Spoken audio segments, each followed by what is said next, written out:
have a special interest in people who have ongoing chest conditions. In particular, people who have chest conditions that lead to a build-up in phlegm and maybe have a bit difficulty getting the phlegm up on a daily basis. It's really important, if you've got a problem with your chest and with phlegm, that your chest is cleared regularly. Because if it's not, that can lead to chest infections, recurrent chest infections, and therefore scarring in your lungs, which is, I'm sure, not what you want. I've got some advice that may make it easier for you to help get the phlegm up on a daily basis. The phlegm is needed in your lungs. There's a small amount of moisture made by your lungs regularly, but usually healthy lungs clear away that moisture at the same rate as it's being produced. The problem is when that phlegm builds up, and if you've got an ongoing chest condition like bronchiectasis or COPD or asthma, maybe later on in the disease process, then that phlegm becomes more of a problem. Now, when the phlegm is produced by your chest, it's as clear as water. But when bugs settle in this phlegm, then the colour changes. Bugs love it in our chests because it's warm and moist, and once they get settled, it's difficult to get rid of them. If you suspect that you have a chest infection, it's important that you consult your doctor and possibly get started on antibiotics. But it's really important to remember that antibiotics will kill some of the bugs, but not all of the bugs. And the antibiotics will not clear away the debris of that chest infection. So the only way to clear away that debris is for you to cough up the phlegm. Later on, I'm going to show you some breathing exercises that may well make it easier for you to get the phlegm up. But there are other things that you can do to help make it easier for yourself. One of the things that helps is making sure that you're drinking the right amount of fluid. If you don't drink enough fluid, you'll generally be dehydrated. And that means that your phlegm is left thicker and stickier and difficult to clear, difficult to cough up. So you do need to be drinking enough. And it might be worth having a think about what you drink in the course of the day. If you're surviving on tea and coffee with caffeine, then you will not be well hydrated. You need to be drinking caffeine-free fluid as well. So that's water or diluting juice or fresh fruit juice. Remember that a lot of fizzy juices have caffeine in them. So have a think about your fluid intake. We are recommended to drink in the region of 8 glasses of water a day. Decent sized glasses, not too small. Remember, it is possible to drink too much, so build yourself up gradually and see how it affects your phlegm. We're really hoping that if you drink a bit more, your phlegm will become a bit looser and therefore come up a bit easier. It's probably also helpful to drink that fluid in the morning or early afternoon so that you get the fluid into your system, get the benefit of it, loosening off your chest, but then get rid of it before you go to bed at night so that you're not up and down to the loo all night. So have a think about your fluid intake and see whether that advice might be useful for you. Another thing to take note of is how much you're coughing. Now, your cough is important. It's the reflex that we need to get phlegm out of your chest. But without a doubt, too much coughing will make your condition worse. And possibly a lot of you do know the scenario of cough, cough, cough, cough, cough, and not really getting anywhere. Don't do that. From today, I would like to take those coughing fits away from you.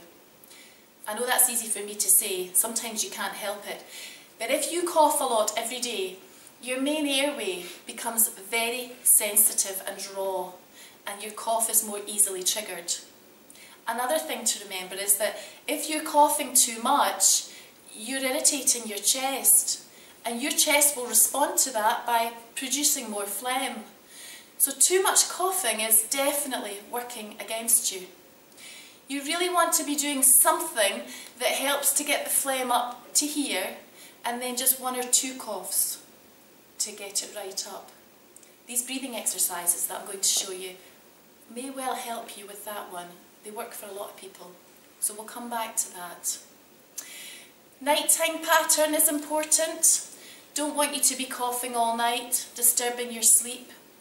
You might find that if you start doing the breathing exercises that I'm going to show you, you might not have as much of a problem with coughing at night. But just a wee note, some people will cough more when they lie down, and that's because when you lie down, your lungs are in a different position and the phlegm can start to work its way up a little bit easier. If you're coughing at night, then lying down may well be a position that helps you to get the phlegm up.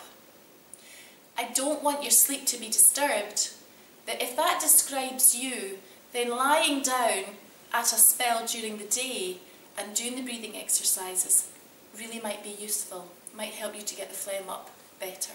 Talk about exercise. The right amount of exercise will help your chest. It has to be the right amount and it has to be done at the right pace. Don't over-exercise because you'll make yourself tired and you make yourself a little bit more prone to chest infections if you overdo it. But if you do a light amount of exercise and it gets you pecking mildly out of puff, then that helps to move the phlegm. And anything that shifts the phlegm in your chest will help it and encourage it to work its way up in your chest. And exercise can be anything that has you a bit more active than normal. So it can be housework, gardening, going out for a walk, but maybe at a pace just a little bit more than you used to do. Or it can be going to the gym or a class that you fancy, an over 50s class. It can be anything. I'm not telling you have to go and do the gym or take up formal exercise.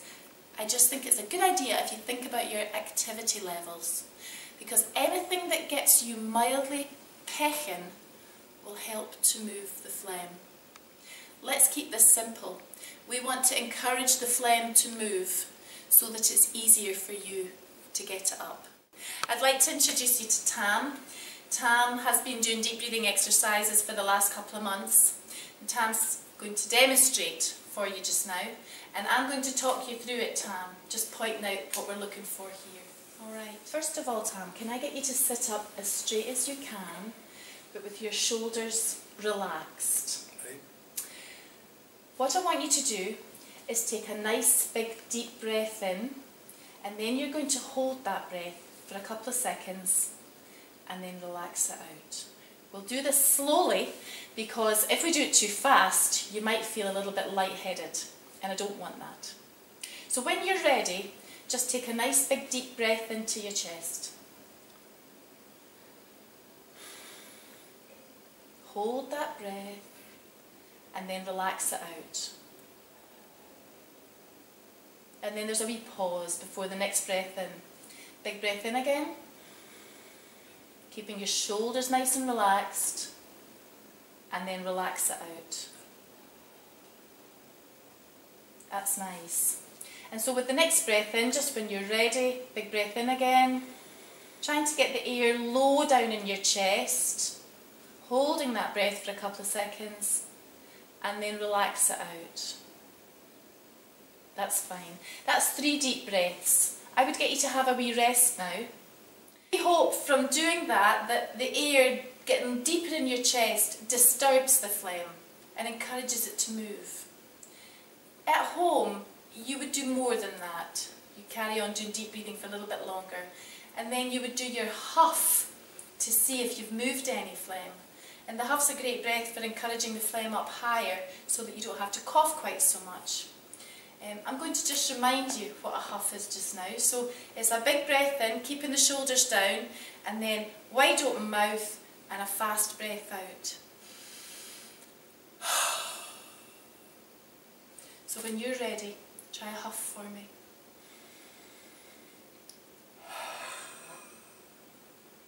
That's grand. Have a wee pause, and when you're ready, another one.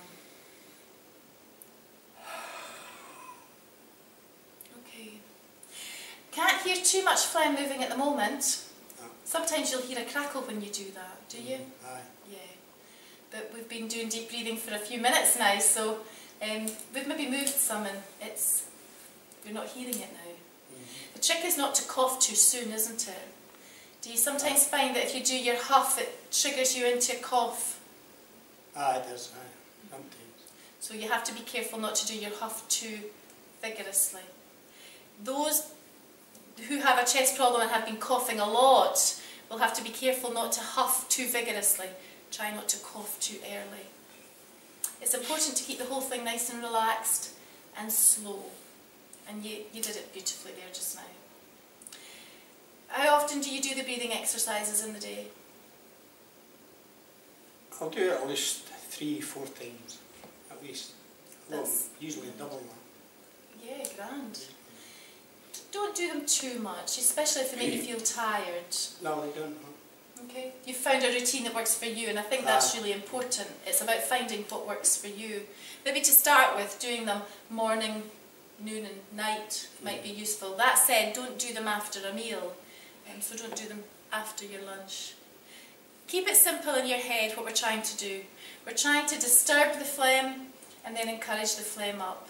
The huff hopefully means you won't have to cough so much. Too much coughing is not good. They're helpful for you then, are they, these breathing exercises? Oh, aye. I'll keep doing them as long as I've getting rid of this. Yeah. And it's about getting into a routine, isn't it? They're as important as cleaning your teeth if you've got a chest problem. It just gets into a daily thing, you know, so. Yeah. Aye. Okay. And do you find that coughing the phlegm up is easier with the breathing exercises? Oh, aye. Sometimes you rack yourself dry down. Aye. So no more. No. You just let it take its course and it comes up itself. Yeah. So do some deep breathing, and if it doesn't come up then, it might come up later. Aye. Great. Thank you very much. If you can get into a routine of drinking a little bit more, of doing deep breathing exercises, of not coughing too much when the phlegm's not coming, and maybe of doing a little bit more exercise, the right amount of exercise, please don't overdo it, then you might well find that you start to get the phlegm up easier.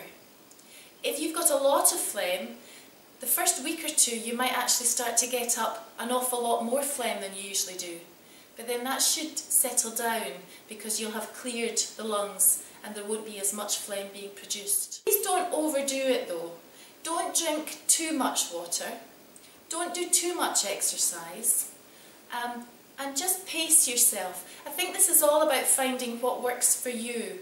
So maybe start small, start gentle, and then as you get into it and you see what's working, you can start to maybe do a little bit more. Don't take any risks, don't overdo it, but it would be good to maybe put in some of this advice into your daily life.